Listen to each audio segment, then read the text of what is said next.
예, 우리가 지난 시간까지 10계명의 이제 원리, 기초에 대해서 먼저 살펴보고 그런 다음에 원리에 대해서 살펴봤는데요. 지난주에 저희가 사랑의 대상과 미움의 대상 해서 6장과 7장에 들어가기 전에 저희가 마쳤던 걸로 기억이 됩니다.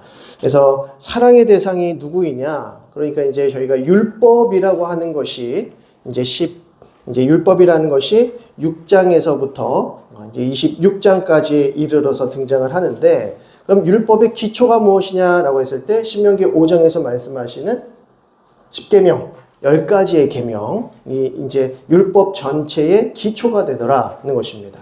이 10가지 10계명을 이제 자세하게 설명하는 것이 이제 12장에서부터 26장까지의 이제 조항의 내용입니다. 그렇다면 이 10계명, 곧 율법의 핵심과 기초가 되는 이 10계명의 원리가 무엇이냐? 이 율법의 원리가 무엇이냐라고 했을 때 우리가 지난주부터 다루어야 될 이제 4가지의 원리들이 있다. 그것은 무엇이냐면 첫 번째는 사랑의 대상과 미움의 대상이 누구인지를 우리가 명확하게 이해해야 된다는 것입니다. 하나님 나라의 백성들은 누구를 사랑해야 되고 무엇을 사랑해야 되는지, 그리고 누구를 미워하고 또 무엇을 싫어해야 되는지에 대한 부분이 명확하게 구분이 되어 있어야 된다는 겁니다. 두 번째로 번영의 약속과 경계라고 하는 부분을 이제 오늘 또 다루게 되는데요. 하나님께서 이 율법을 지키는 자들에게 어떠한 복을 주시는가, 어떠한 은혜를 주시는가라고 하는 것을 우리가 또 알아가야 되는 것이고요.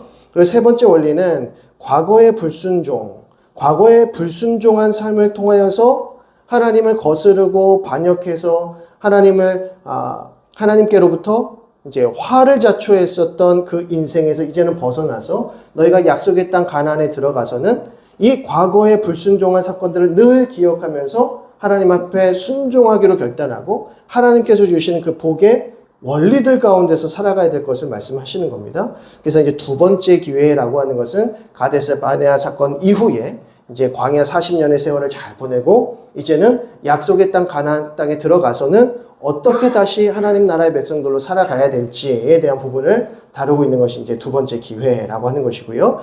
마지막 사랑의 순종.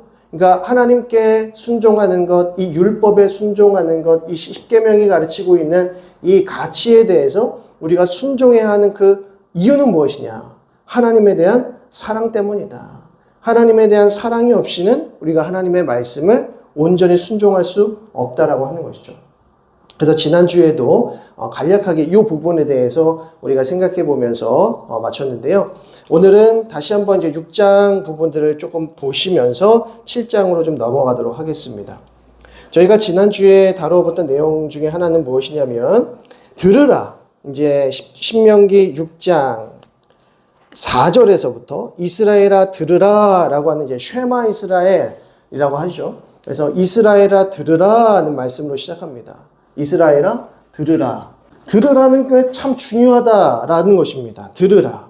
그리고 이 들으라라고 하는 것에서 좀 더 나아가는 것은 무엇이냐면 지키라. 사실 듣는 것과 지키는 것은 매 한 가지입니다. 그리고 삼가라 이런 표현들도 등장하고요. 너희가 삼가해야 될 것이 무엇인지 삼가라. 그리고 기억하라와 함께 가르치라. 이 내용을 봤습니다. 그럼 이 명령들이 하나님의 백성들이 지켜야 할 이 명령들이 결국 무엇이냐? 하나님을 사랑하라. 하나님을 사랑하는 것이다 라는 것입니다. 이게 이스라엘 백성들의 삶의 원리이고 이유이고 목적이라는 겁니다. 하나님을 사랑해야 된다. 그럼 하나님을 사랑한다는 것은 결국 어디서 오는 것이냐? 하나님의 은혜에 대한, 하나님의 구원 은혜에 대한 감사다. 하나님께 감사하는 인생, 하나님을 사랑하는 인생은 사실은 같은 의미가 되는 것이죠. 하나님을 사랑하는 자들, 하나님께 감사하는 자들은 어떤 삶을 삽니까? 하나님께 순종하는 삶을 산다는 것입니다. 이게 결국 순종 아닙니까? 순종? 그러니까 이스라엘 백성들은 하나님의 말씀 가운데, 하나님의 뜻 가운데 순종하며 살아가는 자들이다. 이것이 하나님 나라 백성들의 정체성이죠. 우리는 이 세상의 원리나 이 세상의 풍조를 따르는 사람들이 아니라 하나님의 말씀을 듣고 그 말씀을 지키며 그리고 하나님께서 원하시지 않는 것들은 삼가하고 그리고 하나님께서 주신 그 은혜들을 계속해서 상고하고 기억하면서 때로는 우리가 과거에 지었던 죄악들과 또 하나님께서 노하셨던 것들을 기억하면서 어떻게 해야 될까요? 우리의 자녀들에게 가르친다는 것입니다. 이 자녀들에게 가르친다는 것은 우리의 실제적인 혈육의 자녀들이기도 하지만 우리의 영적인 후배들, 영적인 자녀들이 또 있을 거라는 것이죠.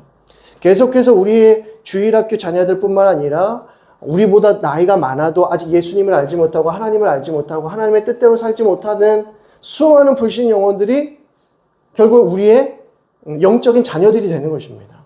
우리는 그들에게 복음을 전파할 뿐만 아니라 그 복음을 계속해서 가르치고 지킬 수 있도록 순종하며 살아갈 수 있도록 섬겨야 되는 그것이 우리의 정체성이라는 것이죠. 그러면 우리가 불신 영혼들을 하나님을 사랑하게 하고 하나님 앞에 감사하게 하는 것들. 그래서 이 감사가 뭐라고 했습니까? 결국 이것은 성화다. 거룩하라. 거룩한 삶. 내가 거룩하니 너희도 거룩하라. 하나님께서 거룩하시니 하나님의 백성들도 거룩해져야만 하는 삶. 이것이 감사를 통해서 이루어진다고 하는 것입니다. 그러니까 우리가 하나님께 순종하고자 하는 것은 우리가 억지스럽게 어떤 윤리 도덕적으로 탁월한 사람들이 하나님의 율법을 따르거나 십계명을 지키는 것이 아니라 누가 십계명 지킵니까? 누가 십계명을 온전히 지킬 수 있습니까? 하나님을 사랑하는 하나님의 백성들이라는 것입니다. 하나님 앞에 감사하는 자들. 무엇에 대한 감사일까요? 우리를 하나님의 백성 삼아 주신 그 놀라운 구속의 사건에 대한 그 은혜에 대한 감사가 있다는 것입니다. 그래서 이 감사를 둘로 나누면 하나는 창조 역사고 하나는 구속 역사다. 그래서 우리가 이 감사의 표현들로서 어떠한 날을 지키죠? 안식일을 지키는 겁니다. 안식일을 왜 준수하는가? 이게 감사의 가장 중요한 덕목이기 때문입니다. 우리가 왜 매 주일마다 주일을 지키고 하나님께 예배하는 삶을 살아가는가? 그것은 감사라는 것이죠. 이 감사는 안식일을 지키고 이 안식일은 하나님께서 우리를 창조하시고 우리를 마침내 하나님의 백성들로 구속하신 사건들을 기억하면서 하나님의 은혜에 대해서 깊이 생각하고 그날 하나님의 말씀을 듣고 또 지키기로 결단하고 내가 삼가할 것들을 다시 한번 결단하고 그러면서 순종의 삶을 살아가겠습니다 라고 다짐하는 날이 바로 안식일이고 우리가 지키는 주일이라고 하는 것입니다. 이게 이제 우리가 지난주에 다루었던 내용이죠. 그럼 결국 무엇이냐? 하나님 아버지, 우리를 창조하시고 우리를 구속하신 그 하나님 아버지께 우리가 감사하는 인생이라고 하는 것은 결국 하나님을 얼마나 사랑하는 인생이냐라는 것입니다. 그래서 우리가 하나님을 사랑하는 것, 하나님께 감사함으로 순종하고자 노력하는 것, 이것이 결국 복 안에 있는 삶이다라는 것입니다. 우리가 이렇게 살면 하나님께서 우리에게 복 주시겠다. 어떤 복이라고 하는 것, 어떤 이렇게 칭찬이나 어떤 상을 우리에게 그때그때마다 주시겠다는 것이 아니라 우리가 하나님의 말씀을 지키고 순종하는 삶이라고 하는 것은 결국 하나님의 그 복 안에 들어가는 것이죠. 복된 상태 안에 들어가는 것입니다. 저와 여러분들은 태어나서부터 죄인입니다. 죄인이라고 하는 것은 죄의 상태에 있다는 것입니다. 우리가 어떤 행위의 죄를 지어서 죄인이라고 말하는 것이 아니라 우리의 그 영적인 상태 자체가 죄라고 하는 것입니다. 즉 하나님께 불순종할 수밖에 없는 영적인 상태, 이게 화학 가운데 있는 것이죠. 이것이 불행입니다. 그럼 참된 행복은 무엇이냐, 참된 복은 무엇이냐라고 할 때에 이 원죄의 상태에서 벗어나서 하나님의 그 은혜의 상태 안에 들어가는 것, 이것이 참된 행복이고 복이라고 하는 것이죠. 복된 상태 안으로 들어가야 되는 것입니다. 그러면 우리가 어떻게 복된 상태 안으로 들어가느냐? 하나님을 사랑하고 감사하는 삶을 통해서. 이 삶을 누리는 것이 이미 우리 가운데 하나님의 복이 임하였다라고 하는 증거가 되는 겁니다. 우리가 이렇게 살고 또 이렇게 말씀에 순종하면 하나님께서 우리에게 복 주실 거야. 물질의 복도 주시고 건강의 복도 주시고 자녀의 복도 주시고 잘되고 잘되는 복을 주실 거야 라고 하는 것은 너무나도 세상적인 복이다. 하나님께서 원하시는 복은 무엇이냐면 우리가 하나님을 사랑하고 하나님의 그 놀라운 은혜와 사랑 가운데 거하면서 감사할 수 있는 삶 자체가 이미 우리가 하나님의 은혜 가운데 있는 하나님의 복 가운데 있는 상태라고 하는 것입니다. 그래서 하나님께서 우리에게 너에게 복 주시겠다라고 하는 것은 복의 상태에 있게 하시겠다라는 것이죠.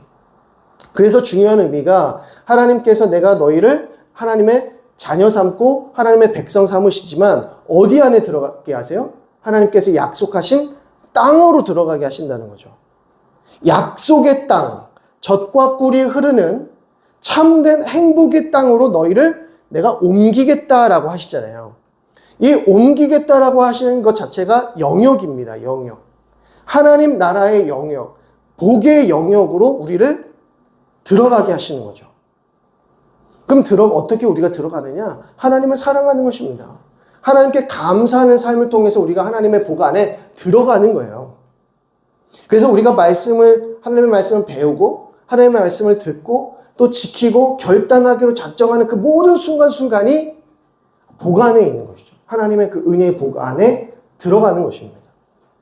그래서 말씀을 가까이 하는 것이 너무나도 중요한 것이죠. 우리는 늘 말씀을 가까이 해야 합니다.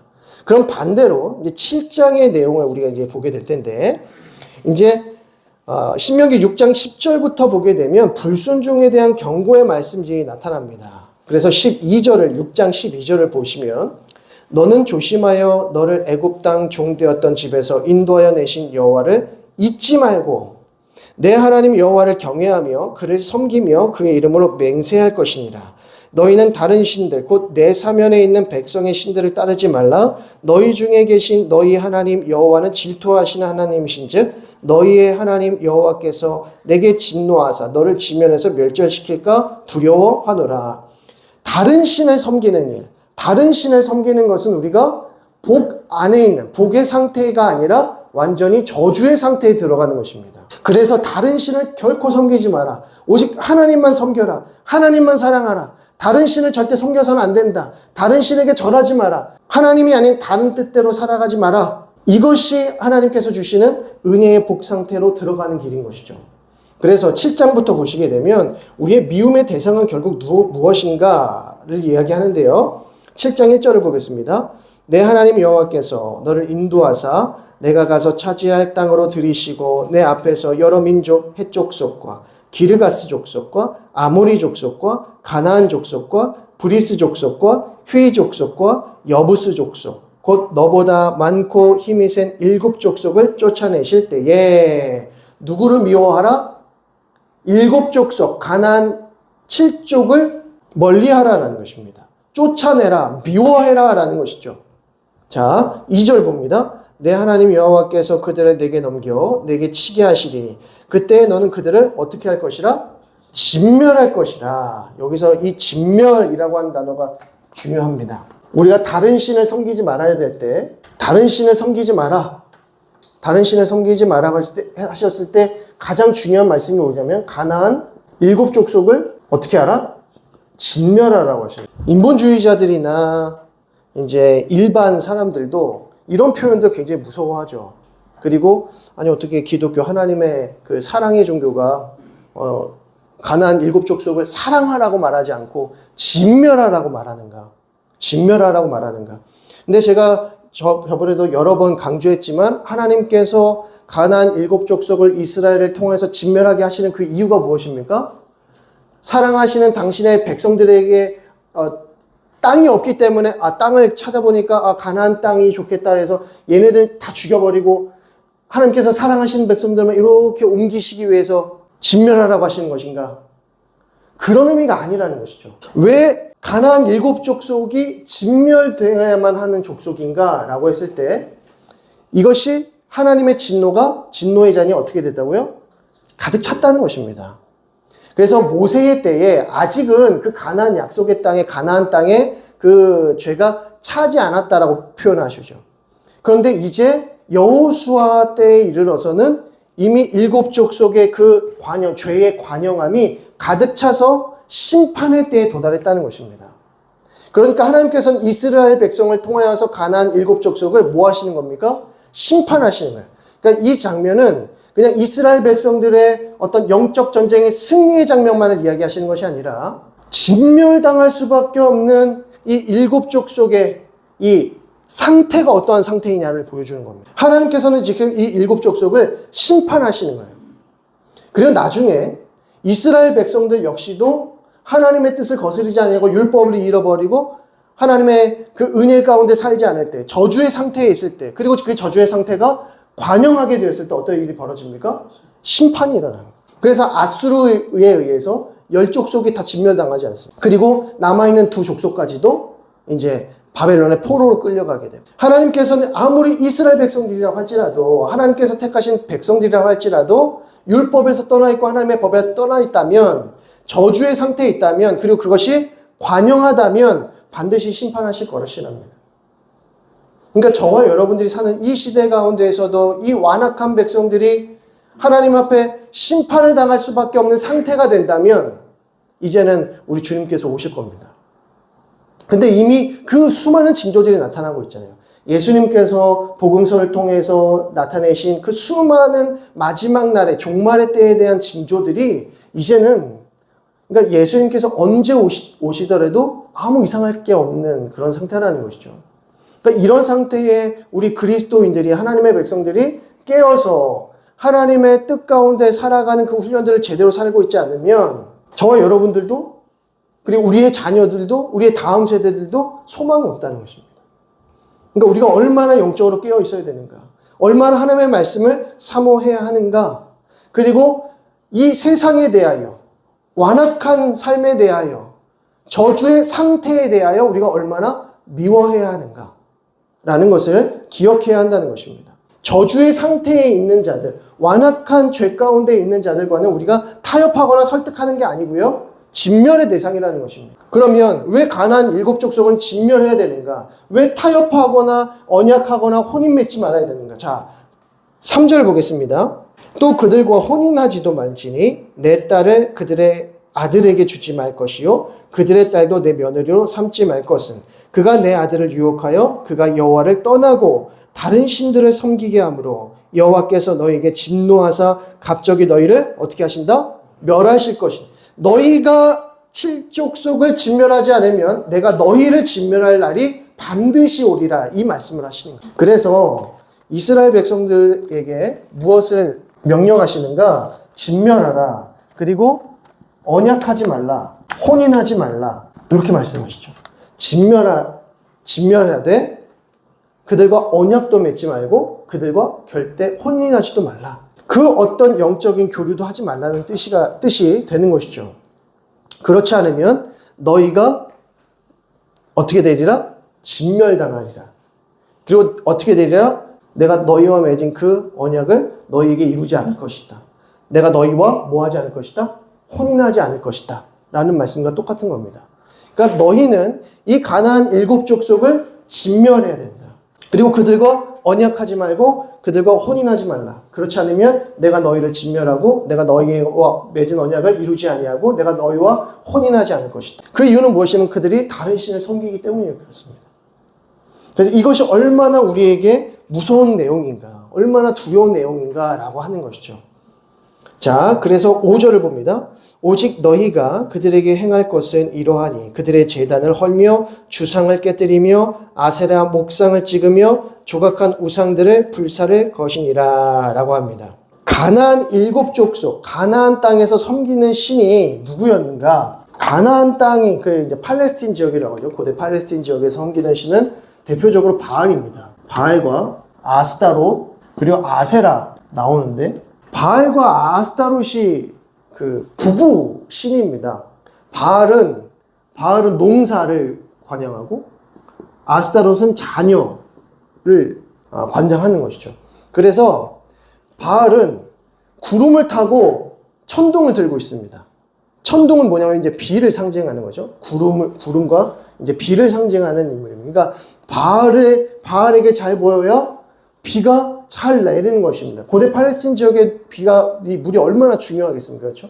그래서 바알의 그 신상들, 고고학자들이 발굴해낸 그 신상들을 보게 되면 뭐 크지도 않습니다. 굉장히 작지만 대부분 천둥을 들고 있거나 구름을 타고 있는 모습을 보게 됩니다. 그리고 아스타롯은 이제 이 여인의 이 젖가슴이 한 10개 정도가 돼요. 굉장히 이렇게 풍만한 모습을 보이게 됩니다. 그 이유가 무엇이겠습니까? 다산이죠. 다산이 중요한 시대, 그러니까 농사를 지어야 되고 다산이 한 가정의 힘이었고 권력이었던 시대를 말하기 때문에, 그리고 자녀가 그 시대에 얼마나 많이 죽었겠습니까? 자녀들이 태어나자마자 얼마나 많이 죽었겠습니까? 그러니까 건강이나 이런 모든 것들을 다스리는 것이 바알과 아스타롯이었고, 아세라도 사실은 아스타롯과 크게 다르진 않지만 바알의 어머니로 여겨지기도 합니다.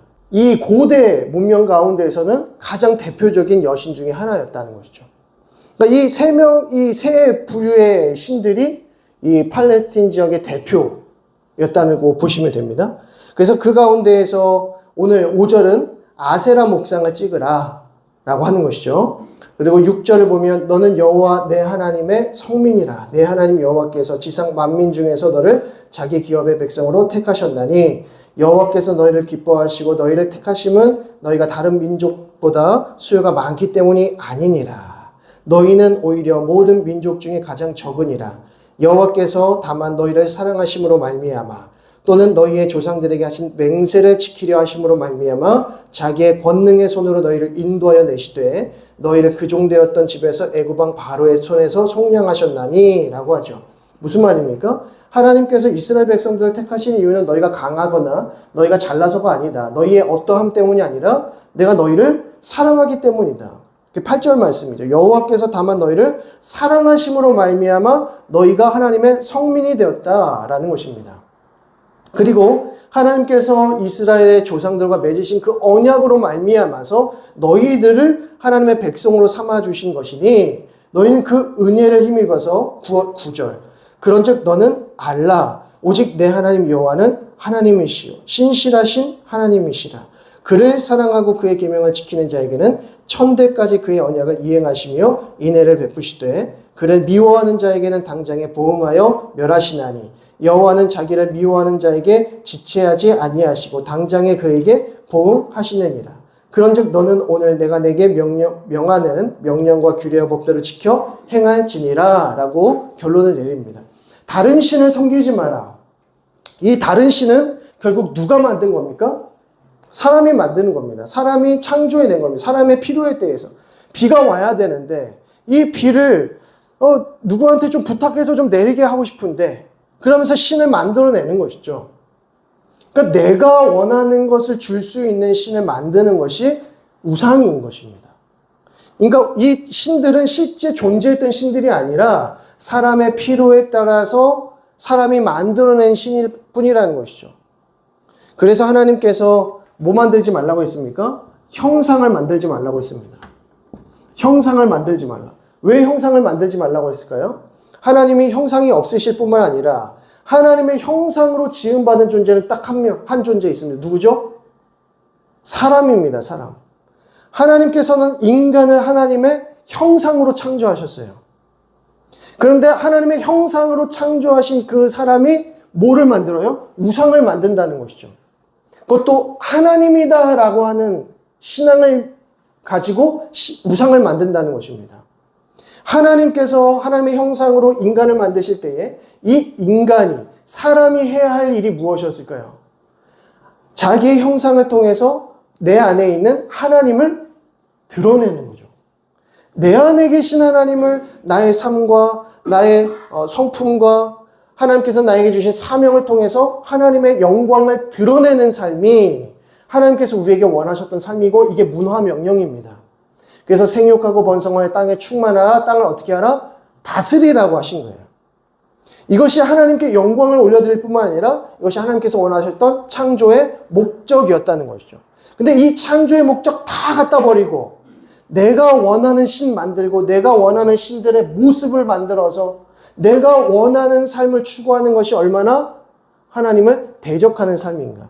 이게 저주의 상태에 있는 우리 인간의 실존이라는 겁니다. 저와 여러분들은 가만히 내버려 두면 뭐 만들어요? 우상 만드는 거예요. 예. 그래서 제가 저번에도 설교 시간에 그 얘기 한번 했습니다. 우리는 인간은 우상 공장이다. 가만히 내버려 두면 우리 안에서 뭔가 계속해서 만들어지는데 뭐가 만들어지냐면 우상이 만들어지다. 계속돼서 우상이 만들어진다.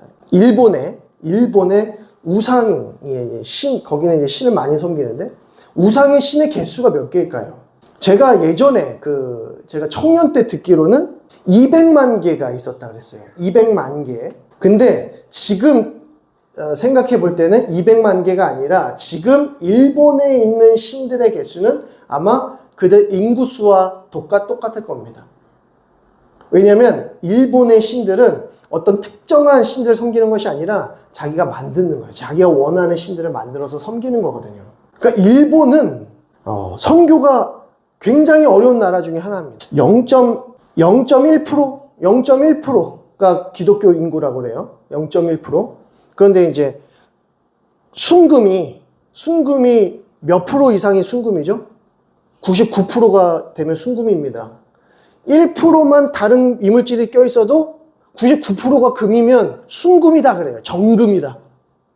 그런데 일본은 0.1%의 사람들만 기독교 인구예요. 그러면 이 나라는 기독교가 없다는 뜻입니다. 그러니까 우리 인간이 얼마나 우상 공장인가, 얼마나 다른 신을 섬기기를 좋아하는가라는 것이죠. 그런데 하나님께서는 다른 신을 섬기면 안 될 뿐만 아니라 이미 인간 너희를, 내가 창조한 너희가, 하나님의 백성인 너희가 하나님의 형상을 드러내야 할 존재들인데 너희가 자꾸 이상한 형상을 만들어서 하나님이라고 하고 있으니 하나님의 영광을 오히려 가리는 일이 된다는 것입니다. 그러니까 우리가 다른 우상을 만들면 만들수록 하나님의 영광은 더 가리워진다는 겁니다. 그러니까 저와 여러분들이 해야 될 가장 큰 감사의 표현은 무엇이냐면 우리의 형상을 통해서 비록 우리의 삶이 연약하지만 우리의 모습을 통해서 우리의 성품을 통해서 우리의 믿음을 통해서 하나님이 드러나시는 것. 나의 삶에 하나님이 누구신지를 드러내는 삶. 내 성품이 좀 부족해요? 그러면 우리가 복음을 전해서라도 하나님을 드러내는 삶이 하나님께 가장 큰 영광을 돌리는 삶이라는 것입니다. 우리가 이 인생을 추구해야 된다는 것이죠. 그러니까 우리는 하나님을 사랑해야 되지만 누구를 미워해라? 가나안 7족속을 미워해라. 다른 신 만드는 자들을 미워해라. 그들과 언약 맺지 말라. 그들과 절대 혼인하지 말라. 그래서 세상 풍조 따르지 아니하고 하나님만을 따르는 것이 얼마나 중요한가라는 말씀이 이제 7장까지 나타나게 되는 것이고요. 이제 8장에 넘어가게 되면 이제 번영의 약속과 경계에 대해서 말합니다. 8장 1절을 보면 내가 오늘 명하는 모든 명령을 너희는 지켜 행하라. 그리하면 너희가 살고 번성하고 여호와께서 너희의 조상들에게 맹세하신 땅에 들어가서 그것을 차지하리라 라고 합니다. 여기서 가장 먼저 지켜 행하라. 이 모든 명령을 지켜 행하라 라고 말씀하시죠. 그리하면 너희가 어떻게 된다? 살 것이다. 그리고 너희가 번성하게 할 것이다. 그리고 들어가게 될 것이다. 차지하게 될 것이다. 이렇게 말씀하세요. 너희가 말씀을 지켜 행하면 너희가 살게 될 것이고 번성하게 될 것이고 들어가서 차지하게 되리라. 그리고 2절부터 어떤 내용이 등장합니까? 내 하나님 여호와께서 이 40년 동안에 내게 광야길을 걷게 하신 것을 어떻게 하라? 기억하라. 이제 과거에 있었던 이 광야 40년의 삶에 대해서 늘 회고하라는 말씀입니다. 불순종의 삶에 대해서 회고하고 이 불순종을 통해서 하나님께 받은 그 징계와 이 광야 학교의 이 삶을 기억해야 된다는 것이죠.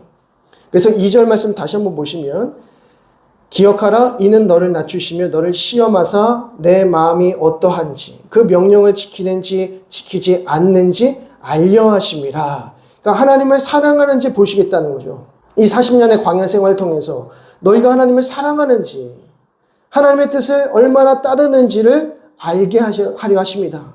3절 너를 낮추시며 너를 줄이게 하시며 또 너도 알지 못하며 내 조상들도 알지 못하던 만나를 내게 먹이신 것은 사람이 떡으로만 사는 것이 아니요 여호와의 입에서 나오는 모든 말씀으로 사는 줄을 내가 알게 하려 하심이니라. 훈련, 이 광야 40년의 삶을 통하여서 이 광야 학교를 통하여서 하나님께서 이스라엘 백성들에게 가르치고자 하셨던 것이 무엇입니까? 하나님의 말씀으로 사는 삶이 무엇인지를 가르치고자 하셨다는 것입니다. 사람이 떡으로 사는 것이 아니라 하나님의 말씀으로 사는 것이 이스라엘 백성들의 삶이다. 하나님 백성들의 삶이다라는 것이죠. 바로 이 내용을 예수님께서 40일 광야 생활하시면서 사단에게 유혹을 당하실 때 바로 이 말씀으로 이기시지 않았습니까? 하나님의 말씀으로 사는 삶이 무엇인지를 깨달아야 된다는 것이죠. 그리고 5절을 보시면 너는 사람이 그 아들을 징계함 같이 내 하나님 여호와께서 너를 징계하시는 줄 마음에 생각하고 라고 합니다. 그러니까 이스라엘 백성들이 광야 학기를 통해서 배운 것이 무엇입니까?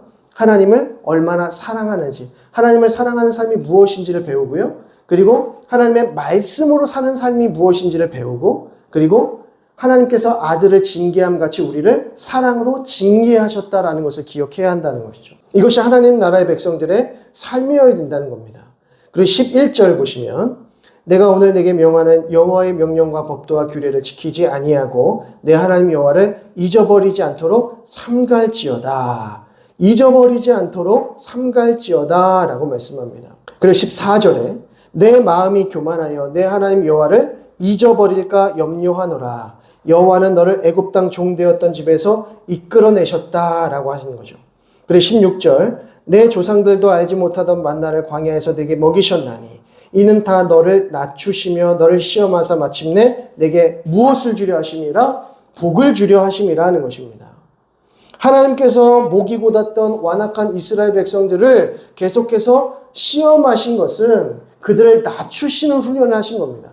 낮추시는 훈련을 한다는 것은 하나님을 의지하는 삶을 산다는 것입니다. 그러니까 출애굽한 이스라엘 백성들이 얼마나 완악했는지를 우리가 알 수 있는 것입니다. 출애굽한 이스라엘 백성들은 다른 신을 섬겨왔던 사람들이잖아요. 440년간 다른 신을 섬기며 살아왔습니다.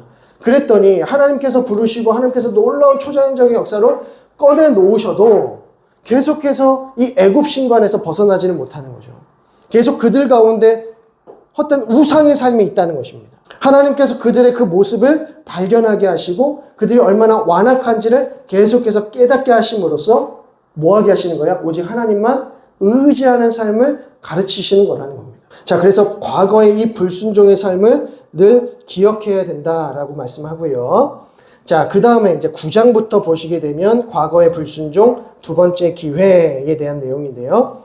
9장 4절부터 보게 되면 내 하나님 여호와께서 그들을 내 앞에서 쫓아내신 후에 내가 심중에 이르기를 내 공의로움으로 말미암아 여호와께서 나를 이 땅으로 인도하여 들여서 그것을 차지하게 하셨다 하지 말라. 이 민족들이 악함으로 말미암아 여호와께서 그들을 내 앞에서 쫓아내심이니라. 자, 이것이 가나안 진멸의 이유죠. 이거는 4절은 거의 별표를 좀 치셔야 됩니다. 하나님께서 그들을 내 앞에서 쫓아내신 후에 내가 심중에 이르기를 나의 공의로움으로 말미암아 여호와께서 나를 이 땅으로 인도하여 들여서 그것을 차지하게 하셨다라고 하지 말라. 하나님께서 이 7족속을 진멸하시고 쫓아내시는 그 이유는 무엇 때문이다? 이 민족들의 악함으로 말미암음이다. 분명하게 말씀하시죠. 그 가나안 진멸의 이유는 이스라엘의 공의로움 때문이나 그들이 하나님을 정말 많이 사랑해서 그런 것이 아니라 가나안 이 7족속이 악함으로 말미암음이다 라는 것입니다. 자, 5절 내가 가서 그 땅을 차지함은 내 공의로 말미암음도 아니며 내 마음이 정직함으로 말미암음도 아니요 이 민족들이 악함으로 말미암아 내 하나님 여호와께서 그들을 내 앞에서 쫓아내심이라. 여호와께서 이같이 하심은 내 조상 아브라함과 이삭과 야곱에게 하신 맹세를 이루려 하심이니라 라고 합니다. 자, 하나님께서 이스라엘 백성들을 통하여서 가나안 7족속을 쫓아내시고자 하는 것인데 7족속을 쫓아내신 가장 본질적인 이유가 무엇입니까? 이 7족속의 죄 때문이다라는 겁니다. 그들의 죄가 관영하고 가득 찼기 때문에 이스라엘 백성들을 통해서 심판의 도구로 삼아서 그들을 쫓아내시려고 하는 거예요. 그럼 이스라엘 백성들은 하나님의 그 언약 안에서 이 이스라엘 백성, 이 7족속들을 반드시 진멸하고 쫓아내야만 하는 것이죠. 그 이유인 즉슨 언약을 하나님께서 성취하시는 이유도 있지만 그보다 먼저 7족속을 진멸하시고 심판하시는 목적이 있는 겁니다. 그런데 이 심판의 도구들이 그 심판의 도구의 역할을 하지 않는다라고 하면 그건 역시도 불순종의 죄가 된다는 것입니다. 이스라엘 백성들은 하나님의 그 거룩하심을 이 세상 가운데 드러내야 할 사람들입니다. 이것이 하나님의 백성들, 하나님께서 처음에 천지창조 때에 우리 인간을 창조하신 목적입니다. 우리의 삶을 통해서 하나님의 영광을 드러내시는 것. 그런데 하나님께서 거룩한 심판의 도구로 선택하신 이 백성들이 그 일을 제대로 하지 않는다. 하나님의 그 공의와 하나님의 거룩하심을 드러내려고 하지 않는다. 일곱 족속을 쫓아내지 아니하고 일곱 족속과 타협한다. 그들을 설득하려고 한다. 그들과 혼인을 맺고 언약을 맺으려고 한다. 이것이 하나님께 얼마나 죄가 되는 거야 라는 것이죠. 이것은 어마어마한 불순종의 죄가 된다라고 하는 것입니다. 그러니까 반드시 이스라엘 백성들은 가나안 땅에 들어가야만 하는 거예요. 하나님께서 그들에게 풍요로운 삶을 주고자 가나안 땅에 들어가라고 하는 것이 아니라 하나님의 거룩하심과 그 공의를 드러내시기 위해서 가나안 족속을 반드시 쫓아내야만 했던 것입니다. 그런 다음에 이제 6절부터 보시게 되면 이제 금송아지 사건을 다시 한번 언급하시는데, 그러므로 내가 알 것은 내 하나님 여호와께서 내게 이 아름다운 땅을 기업으로 주신 것이 내 공의로 말미암음이 아니니라. 너는 목이 곧은 백성이니라. 너는 광야에서 내 하나님 여호와를 경노하게 하던 일을 잊지 말고 기억하라. 내가 애굽 땅에서 나오던 날부터 이곳에 이르기까지 늘 여호와를 어떻게 했다? 거역하였다. 내가 너희들 이뻐서 지금 가나안 땅으로 들여보내는 것이 결코 아니다. 너희는 출애굽하면서부터 나에게 계속 거역했던 백성들이다. 지금 이 말씀 하시는 거예요. 그래서 8절에 호렙산에서 너희가 여호와를 경노하게 하였습니다. 이게 뭡니까? 금송아지 사건이죠. 금송아지 사건으로 말미암아 하나님께서 주신 그 두 돌판까지로 깨뜨릴 수밖에 없는 상태가 되어버리지 않았습니까? 그래서 내가 너무나도 진노해서 너희를 진멸하려고 했다. 9절 그때에 내가 돌판들 곧 여호와께서 너희와 세우신 언약의 돌판들을 받으려고 산에 올라가서 40주 40야를 산에 머물며 떡도 먹지 아니하고 물도 마시지 아니하였더니 여호와께서 두 돌판을 내게 주셨나니 그 돌판의 글은 하나님이 손으로 기록하신 것이요 너희의 총의 날에 여호와께서 산상 불 가운데서 너희에게 이르신 모든 말씀이니라. 40주 40야를 지난 후에 여호와께서 내게 돌판 곧 언약의 두 돌판을 주시고 내게 이르시되 일어나 여기 속히 내려가라. 내가 애굽에서 인도하여 낸 내 백성이, 여기서 내 백성이라고 했습니다. 모세의 백성이라고 말합니다. 스스로 부패하여 내가 그들에게 명령한 돌을 속히 떠나 자기를 위하여 우상을 부어 만들었느니라. 여호와께서도 내게 말씀하여 이르시되 내가 이 백성을 보아노라. 보라 이는 목이 곧은 백성이니라.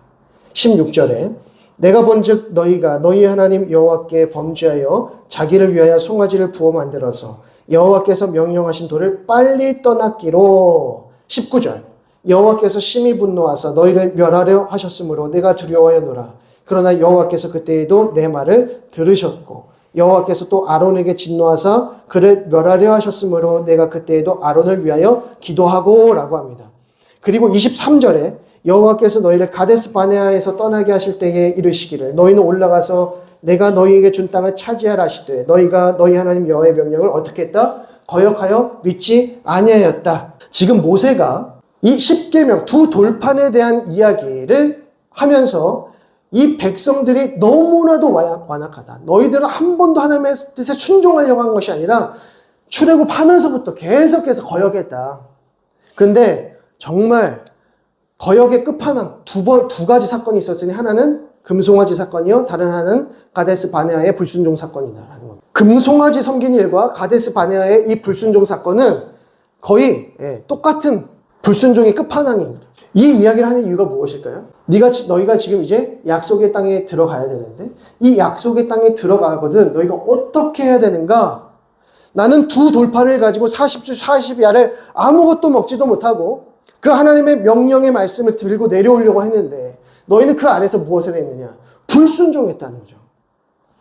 그럼 내가 지금 너희에게 다시 한번 그 돌판에 대한 설교를 하고 간절한 마음으로 너희에게 설득하려고 설교를 하지만 너희가 약속의 땅에 들어가서 혹여나 어떤 일이 또 벌어져요?